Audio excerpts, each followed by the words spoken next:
It was bitterly cold, and the mist was thicker than ever. I could hear no one. There could be neither porter nor station-master here. Evidently this station was nothing more than a halt on what I presently discovered was only a single line. I was alone, in the dreadful stillness.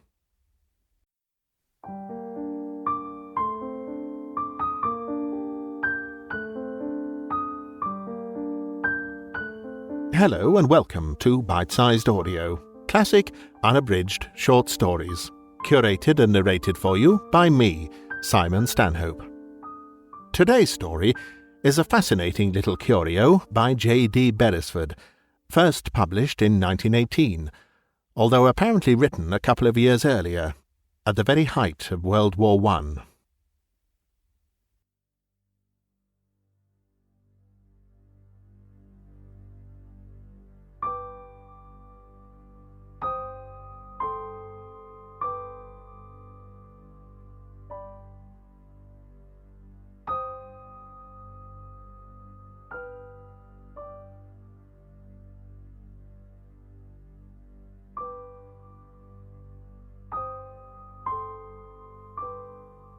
Lost in the Fog by Davys Beresford. Read by Simon Stanhope. London was smothered in fog, and I expected that my train would be tediously delayed before we escaped into the free air. I was oppressed by the burden of darkness and the misery of enclosure. All this winter I have longed for the sight of horizons, for the leap of clear spaces and the depth of an open sky. But while my anticipation of delay was proved false, my longings for release remained unsatisfied. The great plain of the Midlands was muffled in a thick white mist. I stared out desperately, but it was as if I tried to peer through a window of frosted glass. When I alighted from the express at Barnwell Junction, a porter directed me to platform number 5 for my branch line train to Felthorpe. We were a little late, a quarter of an hour perhaps, and I felt hurried, impatient, and depressed. I probably took the train from number 3. The mistake would not have been irreparable, so far as my day's excursion was concerned, if I had not gone to sleep. But I had waked early, and my eyes were strained and tired with the hopeless endeavour to search that still persistent mist. I woke with a quick sense of dismay as the train slowed into a station.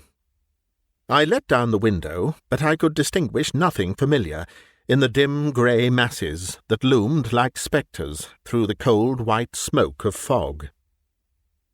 I opened the door and stood hesitating, afraid to get out, afraid to go on. And then I heard steps and the sound of a dreary cough waxing invisibly towards me, and the figure of the guard showed suddenly close at hand. "What station is this?" I asked. "Burden," he said. "Are we far from Felthorpe?" I hazarded, conscious even then that I was lost. He came closer still, and peered at me with something in his face that was very like glee.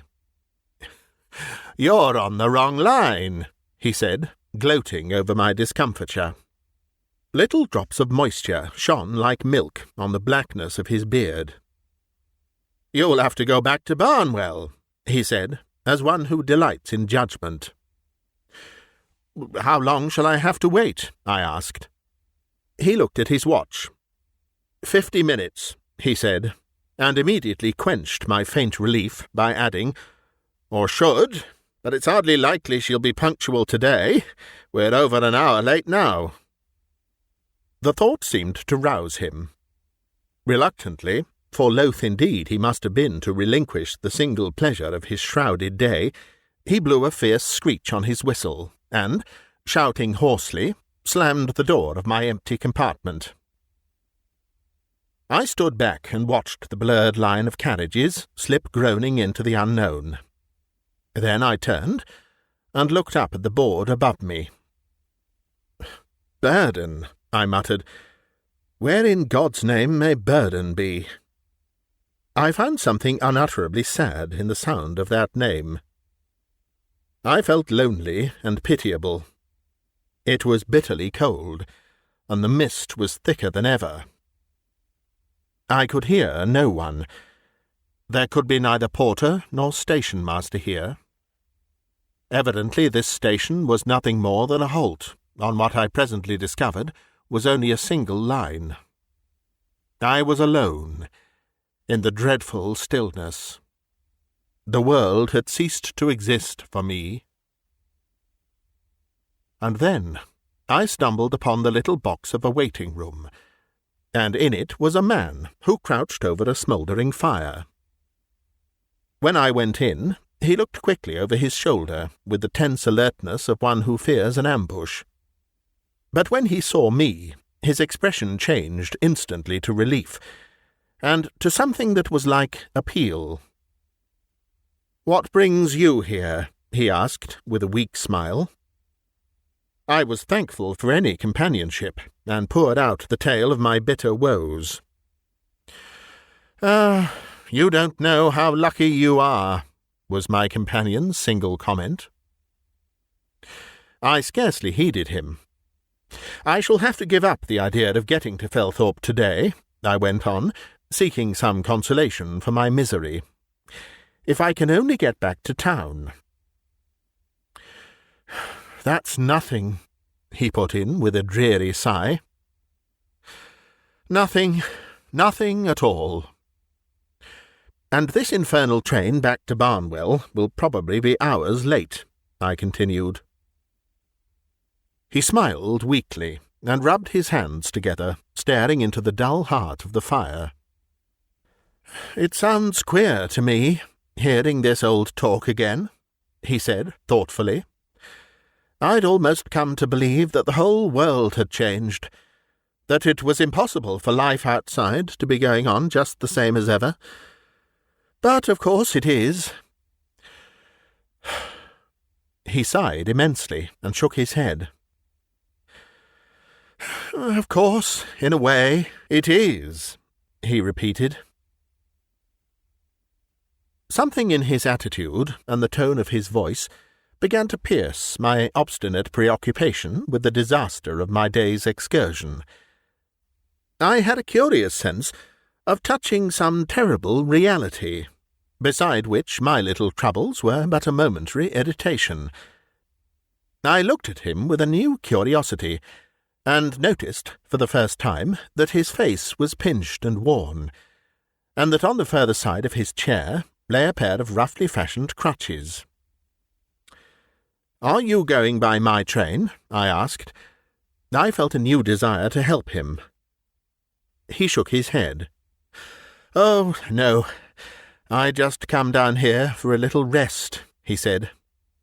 "I shall have to go back presently, as soon as I'm strong enough. They'll find something for me to do." He looked up at me with his pitiful smile, as he continued. "But of course you don't understand. You've probably never heard of our trouble in Burden, out there." I followed the indication of his nod, and could see nothing but the pale sea of fog pressing against the dirty window. "What's the trouble at Burden?" I asked. He looked up at me with an expression that I could not interpret. It seemed as if he both appealed to me and warned me. "You live in another world," he said. "You'd better keep out of mine. It isn't a good place to live in." I laughed, like the careless fool I was. "Oh, I'll promise to keep out of it," I said. "Pray God I'll never come here again." "Aye, pray God," he repeated, as though the words had some hidden intention. And then he began suddenly. "It's over 2 years now since it began. They live right in the middle of the village, you know. It has given them an advantage in lots of ways. We suspected 'em from the beginning, only we went on. We hoped it would be all right. Living on the other side of the street, we thought we were safe, I suppose." I was about to interrupt him with a question, but his face unexpectedly grew stern and hard. "You see, they cut across Bates's garden," he said quickly, "and turned Bates and his family out of their house, and, as my father said, we couldn't stand that. If the Turtons were going to have a set-to with the Royces at the other end of the village, we might have stood by and seen fair play. The Royces are a big family, and they own all the land that side." I inferred that the Turtons were the original aggressors, but he took so much for granted. And before I had time to question him, he continued in a low, brooding voice, "But their very first move was against the Franks, by way of Bates's garden, as I've said, and 2 of Bates's children got killed, and then—" "What?" I interrupted him sharply. "2 of his children? Killed, did you say?" "Murdered, practically," he said, and lifted his head and gave a queer, snickering laugh. "But we've almost forgotten that," he went on. "Why, half the village has been killed or disabled since then." But why don't the police interfere?" I asked. He shrugged his shoulders. "We've always been our own police," he explained. "But there is a chap in the next village who has tried to interfere, sent messages and so on to both sides. However, he has kept his family out of it up to now." My perplexity deepened. The man looked sane enough, and I could not believe that he was deliberately making a fool of me. "But do you honestly mean to tell me," I asked, "that the families in your village are actually fighting and killing each other?" "I suppose it does seem damned impossible to you," he said. "We've got sort of used to it, of course, and we've always been having rows of this kind, more or less. Not so bad as this one, but still pretty bad, some of them. My father remembers." But does it go on every day?" I insisted. "Lord, yes," he said. "It has got down to a sort of siege now. The Turtons have got some of the Franks' land, and some of the Royces, pretty near all little Bates's, and 1 or 2 cottages at the back as well. A roughish lot those cottages have always been, fighting among themselves all the time pretty nearly, and some of them went in with the Turtons for what they could make out of it. However, the point is now that the Turtons are sticking to what they've got, and we're trying to get 'em off it. But it's a mighty tough job, and we're all dead sick of it." He paused, and then repeated drearily, "Oh, dead sick of it all. Weary to death of it." "But can't you come to any agreement between yourselves?" I protested. "Well, the Turtons have sort of offered terms," he said. "We think they might give us back our neighbour's land and so on, but—" "Well?" I prompted him. "Well, you can't trust 'em," he explained. "They're land robbers. They haven't quite brought it off this time, because the Royces and the Franks and us and 1 or 2 others joined hands against 'em. But if we call it quits over this, we shall have it all over again in a year or 2's time, and then it won't be shotguns. They'll buy rifles." "Well, you can buy rifles too," I suggested. "Oh, what's the good of that?" he cried out impatiently. "We've got to till the land. We've got to work, harder now than ever. And how can you work with a rifle in your hand and looking over your shoulder every minute?" "But in that case," I began. "Oh, we've got to beat 'em," he said doggedly, and cast a regretful glance at the crutches by his chair. "We've got to teach 'em a lesson, and make our own terms. It won't be easy, I know. They've always wanted to boss the lot of us, and they've got their knife into my father for getting the best of 'em over the allotments. However, that's an old story." "But how?" I asked. "Oh, we're sure to beat 'em. "In time," he said, "and then we'll be able to make terms. My father says he doesn't want to be bitter about it. He isn't the sort to bear a grudge. But we've got to make it damned impossible that this sort of thing shall ever happen again." For a few moments we lapsed into silence. Outside, the fog seemed to have lifted a little. Through the window I could see the silhouette of a gaunt, bare tree, rough and stark against the milky whiteness that hid the awful distances of burden.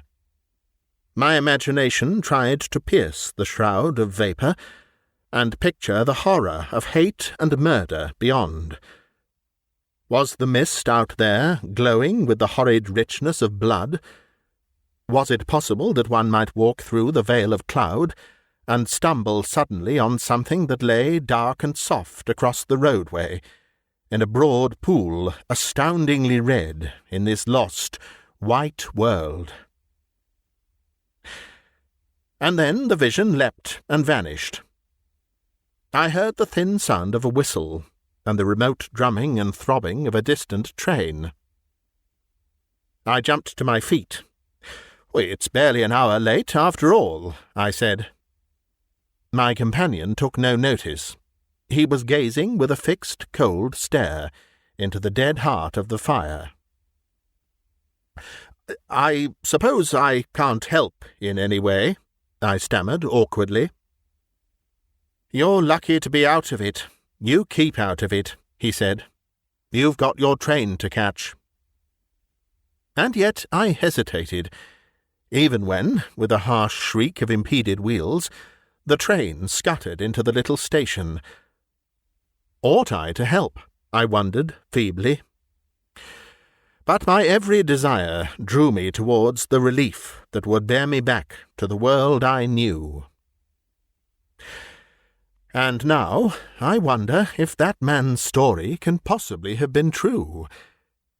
Is it conceivable that out there in the little unknown village, forever lost to me in a world of white mist, men are fighting and killing each other? Surely it cannot be true.